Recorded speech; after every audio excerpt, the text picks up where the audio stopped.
So hello and नमस्कार दोस्तों, welcome to this YouTube channel. Friends, कैसे हैं आप सभी? आई होप आप सभी बढ़िया होंगे, बढ़िया तरीके से अपनी पढ़ाई कर रहे होंगे। इस चैनल में फ्रेंड्स अभी हम हिंदी व्याकरण पढ़ रहे हैं, जिसके अंतर्गत हमने हिंदी भाषा का विकास क्रम समाप्त कर लिया है। आज का जो टॉपिक है वो है भाषा का निर्माण। जैसा कि आप देख रहे हैं बोर्ड पे लिखा हुआ। फ्रेंड्स, इसके अंतर्गत हम कुछ डेफिनेशन देखने वाले हैं और साथ ही साथ हम देखेंगे कि भाषा का निर्माण कैसे हुआ। फ्रेंड्स, एक एग्जाम्पल के थ्रू मैं आपको समझाना चाहूंगी कि मैं आपको क्या बताना चाहती हूँ। जिस तरह एक मकान का निर्माण होता है फ्रेंड्स, यदि हम देखें तो एक मकान कैसे बनता है, दीवारों और छत की सहायता से एक मकान तैयार होता है। लेकिन अगर और ज्यादा डीप में देखा जाए तो वो जो दीवारें हैं वो किसकी सहायता से बनती है, किन चीजों की सहायता से बनती है, किन वस्तुओं की सहायता से बनती है। तो उसमें परिश्रम तो चाहिए ही चाहिए, साथ ही साथ उसमें अगर यदि वस्तुओं की बात करें, चीजों की बात करें, तो ईंट, सीमेंट, रेत, पानी, इन सब की हेल्प से वो दीवार बनती है। यदि हम ईंट की बात करें तो ईंट जो इकाई है ना, दीवार की सब सूक्ष्मतम इकाई क्या हो गई? ईंट हो गई है। और ईंट किससे बनी है? ईंट का निर्माण हुआ है मिट्टी से। मिट्टी को एक सांचे में ढाला गया, ईंट के आकार में ढाला गया, फिर उसे आग में पकाया गया। उसके बाद में एक ब्रिक्स का, एक ईंट का निर्माण होता है, एक पक्की ईंट का निर्माण होता है, जिससे कि एक मजबूत दीवार बनती है और उस मजबूत दीवार के सहारे एक मजबूत मकान बनता है। फ्रेंड्स, इसी तरह भाषा का निर्माण भी उसके कई अंगों से, कई चीजों के सहायता से बना है। इनका एक समूह है जिससे एक भाषा का निर्माण होता है। फ्रेंड्स, हम हिंदी व्याकरण इसीलिए पढ़ते हैं क्योंकि जो व्याकरण होती है वो नियमों से बनती है और भाषा का निर्माण नियमों के द्वारा हुआ है। फ्रेंड्स, इसीलिए उसे भाषा कहा जाता है और एक उसका निर्माण हम आज पढ़ रहे हैं, मतलब नियमों से ही ये बनी हुई है। सो फ्रेंड्स, देख लेते हैं कि हमारे मकान रूपी भाषा का निर्माण कैसे हुआ है। तो फ्रेंड्स, यदि देखें हम कि भाषा की सार्थक इकाई क्या है, तो भाषा की सार्थक इकाई वाक्य है। यदि मैं आज आपको ये लेक्चर डिलीवर कर रही हूँ तो ये कहीं ना कहीं वाक्यों का समूह है, एक भाषा बनी जो कि, और ये आप तक पहुंच रही है। फ्रेंड्स, तो वाक्यों का समूह होता है ना। भाषा की सार्थक इकाई यदि देखी जाए, जैसे मकान किससे बना? दीवारों से बना, उसी तरह भाषा की यदि सार्थक इकाई देखी जाए तो वाक्य से बना है। और वाक्य से सूक्ष्मतम इकाई यदि देखी जाए, जैसे मैंने ईंट, सीमेंट और मिट्टी, ईंट, सीमेंट, रेत और जल का उदाहरण दिया था, वैसे वाक्य से सूक्ष्मतम इकाई क्या हो जाएगी? उपवाक्य हो जाएगी। मतलब ईंट की उपलब्धता हो गई है ना। उपवाक्य से सूक्ष्मतम इकाई पदबंध हो जाएगी। जैसे मैंने बताया ईंट का निर्माण मिट्टी से हुआ है ना। पदबंध से सूक्ष्मतम इकाई पद हो जाएगी और पद से सूक्ष्मतम इकाई अक्षर हो जाएगी। सो फ्रेंड्स, यहाँ पर हम यदि कहें कि भाषा की सूक्ष्मतम इकाई अक्षर है तो वो गलत नहीं होगा, है ना फ्रेंड्स। क्योंकि कहीं ना कहीं भाषा जो है वाक्य से बनी है, वाक्यों के समूह से बनी है, और वाक्य किससे बने? उपवाक्यों के समूह से बने। उपवाक्यों का निर्माण पदबंध से हुआ है, पदबंध का निर्माण पदों से हुआ है, शब्दों से हुआ है, और उन शब्दों का निर्माण अक्षर से हुआ है। अब हम देख लेते हैं कि अक्षर का निर्माण कैसे हुआ है, अक्षर किन्हें कहा जाता है। फ्रेंड्स, आपने अक्सर बुकों में देखा होगा कि भाषा की सूक्ष्मतम इकाई यदि कहीं पर अक्षर होती है, भाषा की सूक्ष्मतम इकाई कहीं पे वर्ण को कहा जाता है, भाषा की सूक्ष्मतम इकाई कहीं ना कहीं पर ध्वनि लिखा हुआ दिखाई देता है। ठीक है फ्रेंड्स, तो हम इन तीनों को, इस कंफ्यूजन को ही हम दूर कर लेते हैं कि क्या है असलियत, बात क्या है। तो ये जो अक्षर है, पहले तो हम इसका विच्छेद करके इसको समझते हैं। अक्षर क्या है? अक्षर का यदि विच्छेद करें तो अ धन क्षर में होगा, है ना। और क्षर का यहाँ पे अर्थ क्या होता है? नष्ट होना, मतलब समाप्त होना, खत्म होना, नष्ट होना।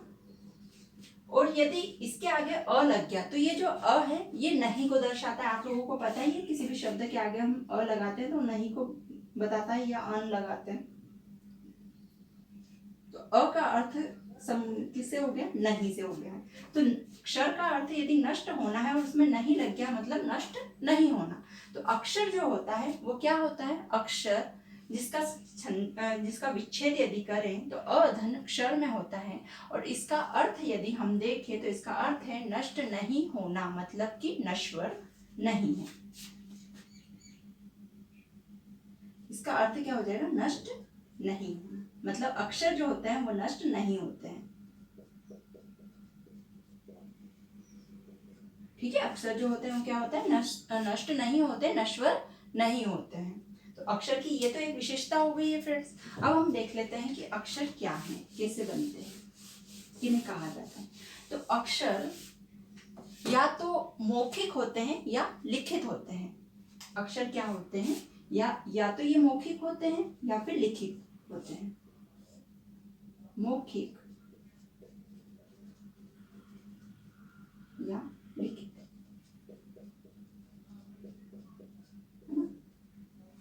जिन अक्षरों को हम मुंह से बोलते हैं, मौखिक रूप से उनका उच्चारण करते हैं, वे क्या कहलाते हैं, ध्वनि कहलाते हैं, क्योंकि एक तरह की क्या निकली है, ध्वनि निकली है। अच्छा फ्रेंड्स, यदि हम ध्वनि की बात करें तो ध्वनि भी या तो सांकेतिक होगी, जैसे कि कोई आपके घर के बाहर आया, उसने दरवाजा नॉक करा, तो एक विचार विनिमय हुआ है कि कोई आपके घर आया है, कोई बाहर जरूर है जिसने दरवाजा नॉक किया है, ये हमें संकेत मिलता है, तो ये भी ध्वनि के अंतर्गत आता है। इसीलिए बहुत सारी जगहों पे ये लिखा जाता है कि भाषा की सूक्ष्मतम इकाई क्या है, तो भाषा की सूक्ष्मतम इकाई ध्वनि को कहा जाता है।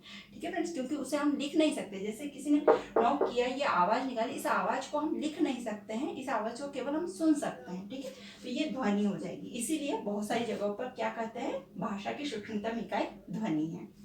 लिखित रूप, यदि अक्षर का लिखित रूप जो है उसे वर्ण कहा जाता है। ठीक है फ्रेंड्स, यदि मैं मौखिक रूप से अ आ ई ई कह रही हूँ तो ये किसके अंतर्गत आ गया, ध्वनि के अंतर्गत आ गया। और यदि मैं अ आ ई को आपको लिख के रिप्रेजेंट कर रही हूँ, लिख के आपको बता रही हूँ, तो ये किसके अंतर्गत, इन्हें क्या कह देंगे। अब यहाँ पर इन्हें ध्वनि नहीं कहेंगे कि ये ध्वनि है, इन्हें कहा जाएगा ये वर्ण है।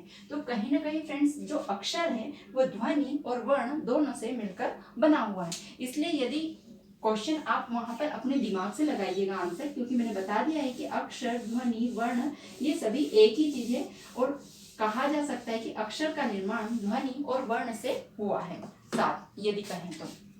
यदि आ जाता है कि भाषा की सूक्ष्मतम इकाई ध्वनि है तो भी सही है, भाषा की सूक्ष्मतम इकाई वर्ण है तो भी सही है, और भाषा की सूक्ष्मतम इकाई अक्षर है तो भी सही है। सो फ्रेंड्स, अब हम देख लेते हैं पद क्या है, पदबंध क्या है, उपवाक्य क्या है, वाक्य क्या है, भाषा क्या है। फ्रेंड्स, मैं आपको यहाँ से नीचे से समझाऊंगी, नीचे से एक एक डेफिनेशन समझाऊंगी, ताकि जो जिसका निर्माण हम देख रहे हैं वो कैसे बना है हमें अच्छे से समझ में आ जाएगा।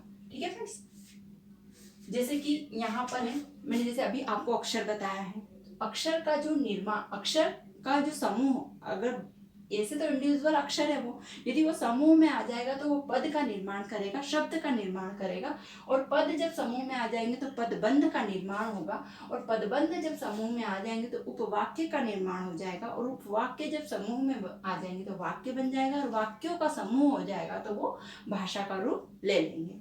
तो फ्रेंड्स, हम इनकी डेफिनेशंस देख लेते हैं। अक्षर की अभी हमने देखी, ध्वनि जो कि मौखिक या लिखित होती है, पद, अब पद को समझ लेते हैं। पद, और यहाँ ब्रैकेट में फ्रेंड्स मैंने क्या लिखा है, शब्द लिखा है, तो हम इन दोनों का जो अंतर है वो समझ लेते हैं। पदों का जो निर्माण होता है फ्रेंड्स, तो वो कहीं ना कहीं अक्षरों से होता है ना, अक्षरों के समूह से एक पद बनता है, एक शब्द बनता है। पहले तो हम शब्द को समझते हैं ना, तो अक्षरों के समूह से क्या होता है, शब्द बनता है। जैसे कि अक्षर लिखा मैंने, स, र और ल, है ना, ये इंडिविजुअल देखेंगे तो ये क्या कहलाएंगे, ये वर्ण है, अक्षर है। ठीक है, अब इनको यदि मैं साथ में लिख देती हूँ, एक ही साथ में लिख देती हूँ, तो ये क्या बन जाएगा, सरल बन जाएगा। तो सरल क्या हो जाएगा, यह एक शब्द हो जाएगा।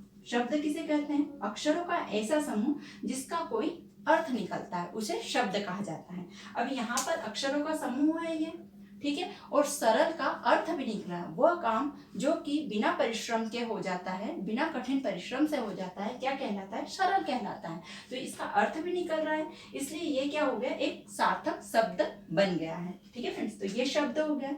अब इसी शब्द का यूज यदि मैं किसी वाक्य के अंतर्गत कर लेती हूँ तो यही शब्द उस वाक्य में क्या कहलाएगा, आपका पद कहलाएगा। ठीक है फ्रेंड्स, तो पद, जैसे कि फॉर एग्जाम्पल हम देख लेते हैं, प्रश्न पत्र सरल है। ठीक है फ्रेंड्स, अब ये एक वाक्य हो गया है, वाक्य में सरल का यूज हुआ है, सरल शब्द का उपयोग हुआ है, प्रयोग हुआ है। तो यहाँ पर इस वाक्य में इस सरल को क्या क्या कहा जाएगा, ये क्या है, इस वाक्य में एक पद है। ठीक है, जैसे प्रश्न पत्र भी एक पद है, ऐसे ही सरल भी एक पद है। लेकिन यदि प्रश्न पत्र को हम अलग से देखें, ऐसे लिखा हुआ है, प्रश्न पत्र लिखा हुआ है या फिर कहीं पे लिखा हुआ है सरल लिखा हुआ है, तो इन्हें क्या बोलेंगे हम, ये क्या है, इंडिविजुअली अलग अलग क्या है। यदि वाक्य में ये साथ में प्रयोग नहीं हो रहे तो इन्हें शब्द कहा जाएगा, लेकिन एक ही वाक्य में यदि प्रयोग किए जाएंगे तो इन्हें पद कहा जाएगा। आई होप आपको समझ में आ गया होगा कि शब्द किसे कहते हैं। शब्द अक्षरों के समूह जिसका एक अर्थ निकलता है उसे शब्द कहते हैं, और वही शब्द जब वाक्य में प्रयोग हो जाता है तो वाक्य के अंदर उसे क्या कहा जाता है, पद कहा जाता है। तो ये पद की डेफिनेशन हो गई। अब हम देख लेते हैं पदबंध। पदबंध जैसे नाम से ही हमें पता चल रहा है कि पदों का समूह होगा। डेफिनेशन देख लेते हैं हम लोग। कई पदों के योग से बने वाक्यांश को पदबंध कहते हैं। कई पदों के योग से मतलब एक से अधिक पद है कि योग से बने वाक्यांश को, वाक्यांश से क्या समझ में आ रहा है फ्रेंड्स, किसी वाक्य का अंश, किसी वाक्य का भाग, किसी वाक्य का पार्ट ना, एक हिस्सा, पूरे वाक्य का एक हिस्सा। तो वाक्यांश को क्या कहते हैं, पदबंध कहा जाता है, जो एक ही पद का काम करते हैं ना, एक ही पद का अर्थ निकालते हैं। हम एग्जाम्पल से समझ लेते हैं, उससे बेहतर समझ में आएगा। तो एग्जाम्पल है, वह लड़की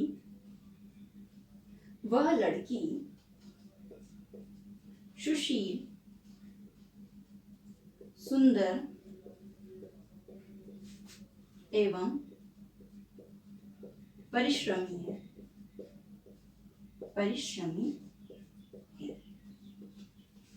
ठीक है फ्रेंड्स, ये हमने एक वाक्य लिख दिया है। अब इस वाक्य में से हम क्या करते हैं, एक वाक्यांश को निकालते हैं। तो हमने वाक्यांश निकाला, मतलब वाक्यांश उस वाक्य का एक भाग निकालते हैं। तो ये हो गया वाक्यांश, ये हमने एक वाक्यांश निकाल लिया। ठीक है फ्रेंड्स, अभी एक वाक्यांश निकाल लिया, एक पदबंध हमने निकाल लिया। पदबंध मतलब पदों का समूह। तो ये हो गया आपका एक पद, ठीक है, सुशील हो गया एक पद, सुंदर ये भी एक पद हो गया है, परिश्रमी ये भी एक पद हो गया है, ठीक है, एवं भी एक पद ही है। ठीक है, तो सुशील, सुंदर, परिश्रमी, यदि हम 3 पदों की बात करें तो कई पदों का योग हो गया ये। ठीक है, एक वाक्यांश, योग से बने एक वाक्यांश को पदबंध कहते हैं। तो ये पूरा क्या हो जाएगा, पदबंध हो गया। और इसकी विशेषता क्या होती है, एक ही पद का काम करते हैं। अब ये सेंटेंस में क्या बता रहे हैं कि एक लड़की है जो सुशील है, सुंदर है और परिश्रमी है। तो ये क्या बता रहे हैं कि वो लड़की क्या है, गुणवान है ना। क्या दर्शा रहे हैं कि वो लड़की एक गुणवान है। तो गुणवान एक पद हो गया, एक पद हो गया है ना। तो ये समस्त पद एक ही अर्थ, एक ही पद का अर्थ निकाल रहे हैं। क्या निकाल रहे हैं कि क्या बताना चाह रहे हैं, वो लड़की गुणवान है।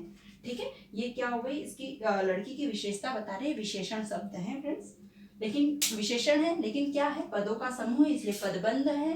वाक्य का एक भाग है, मतलब वाक्यांश के रूप में आ रहे हैं, और एक ही पद का काम कर रहे हैं। मतलब क्या दर्शा रहे हैं, गुणों को दर्शा रहे हैं, उस लड़की को गुणवान बता रहे हैं। हम इसे ऐसे भी लिख सकते थे एक ही पद में, वह लड़की गुणवान है। ठीक है फ्रेंड्स, आई होप आपको समझ में आ गया होगा पदबंध क्या है। ये डेफिनेशन जो लिखी हुई है इसे आप नोट कर लीजिएगा अपने नोट्स में। एक बार फिर से रिकॉल कर लेते हैं हम। कई पदों के योग से बने वाक्यांश को पदबंध कहते हैं, जो एक ही पद का काम करते हैं। ठीक है, अब हम देखते हैं उपवाक्य क्या है। वाक्य का ऐसा पद समूह, वाक्य का ऐसा पद समूह जिसका स्वतंत्र अर्थ निकलता हो, उद्देश्य एवं विधेय भी हो। जिसका स्वतंत्र अर्थ भी निकलता हो, उसका उद्देश्य भी और विधेय भी हो। ठीक है फ्रेंड्स, तो कहीं ना कहीं पदबंध जैसा ही है, लेकिन पदबंध में हमने क्या लिया था, अलग अलग शब्दों को ले लिया था। यहाँ पर एक पद समूह तो होगा, साथ ही साथ वो एक स्वतंत्र रूप से अपना भी उसका एक उद्देश्य होगा। एक तो वो स्वतंत्र रूप से भी अपना अर्थ निकालता होगा, कुछ बताने की कोशिश करता होगा, उसका उद्देश्य होगा, विधेय होगा। हम एग्जांपल्स के थ्रू देख लेते हैं इसको, उपवाक्य को भी। मैं नहीं जानता कि वह कहाँ रहता है, वह कहाँ रहता है। ठीक है फ्रेंड्स, तो पदों का समूह हो गया। यदि हम इसे देखें, इनको दोनों को अलग कर देते हैं, है ना, ये वाला पार्ट अलग कर देते हैं, मैं नहीं जानता, और इस वाले पार्ट को भी अलग कर देते हैं, वह कहाँ रहता है।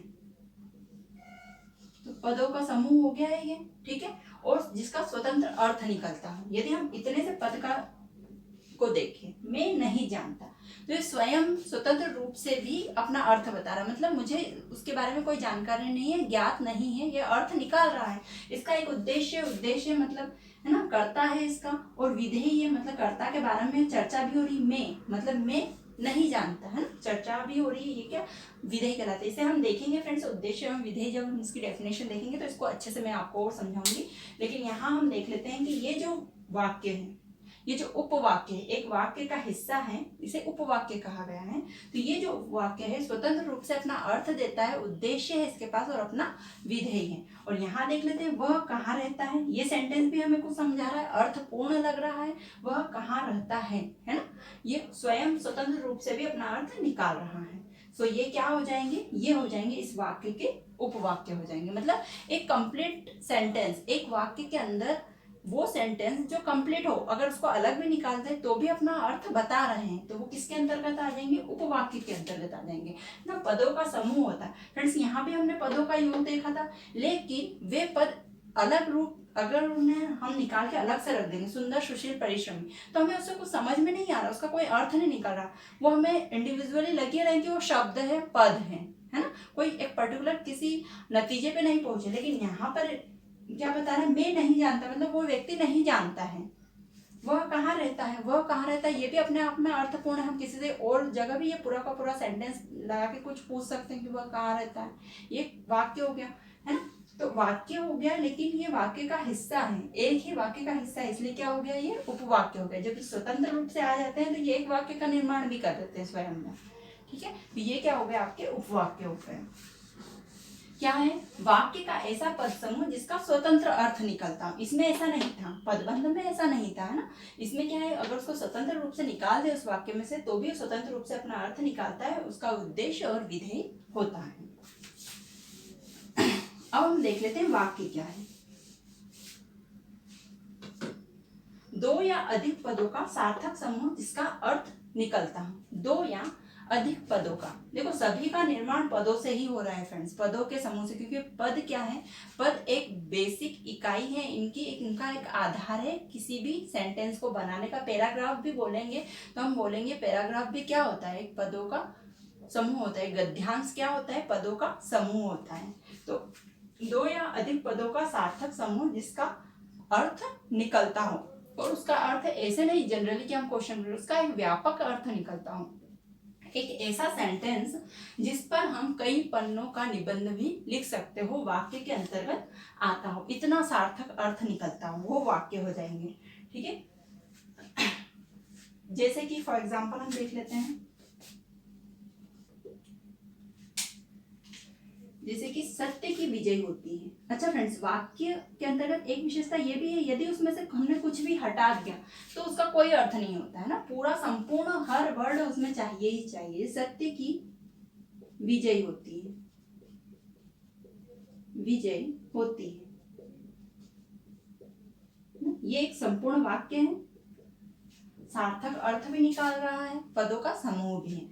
लेकिन यदि इनमें से मैं हे को हटा दूं तो सत्य की विजय होती, इसका कोई अर्थ नहीं रह जाएगा, तो ये वाक्य नहीं होगा। लिखा हुआ पदों का समूह है लेकिन इसका कोई सार्थक अर्थ नहीं निकल रहा है ना, इसलिए इसमें हे होना भी जरूरी है। सत्य की विजय होती है, ये क्या हो गया, एक वाक्य हो गया। और इसी तरह के वाक्यों का समूह हमें हमारी भाषा का निर्माण करते हैं। अब हम भाषा को देख लेते हैं। भाषा जो है फ्रेंड्स, इसको मैंने आपको पहले भी इसकी डेफिनेशन बता दी थी कि भाषा क्या है। तो भाषा अभिव्यक्ति का माध्यम है। जब हम विचारों का आदान प्रदान करते हैं तो जिस साधन का उपयोग किया जाता है वो भाषा के अंतर्गत आता है। विचारों के विनिमय में जिस माध्यम का उपयोग किया जाता है वो भाषा कहलाती है। यहाँ पर जो भाषा है ये संस्कृत के भाष शब्द से निर्मित है। किसके, संस्कृत के भाषा से निर्मित है, जिसका अर्थ होता है बोलना, अभिव्यक्त करना। यदि भाषा के डेफिनेशन आप लिखते हैं तो आप ऐसा भी लिख सकते हैं कि भाषा संस्कृत के भाष शब्द से निर्मित हुई है, जिसका अर्थ होता है बोलना या अभिव्यक्त करना। भाषा अभिव्यक्ति का माध्यम होती है। यदि हमें विचारों का विनिमय करना है या विचारों के आदान प्रदान के लिए प्रयुक्त साधन को भाषा कहा जाता है। ये भाषा की डेफिनेशन हो जाएगी।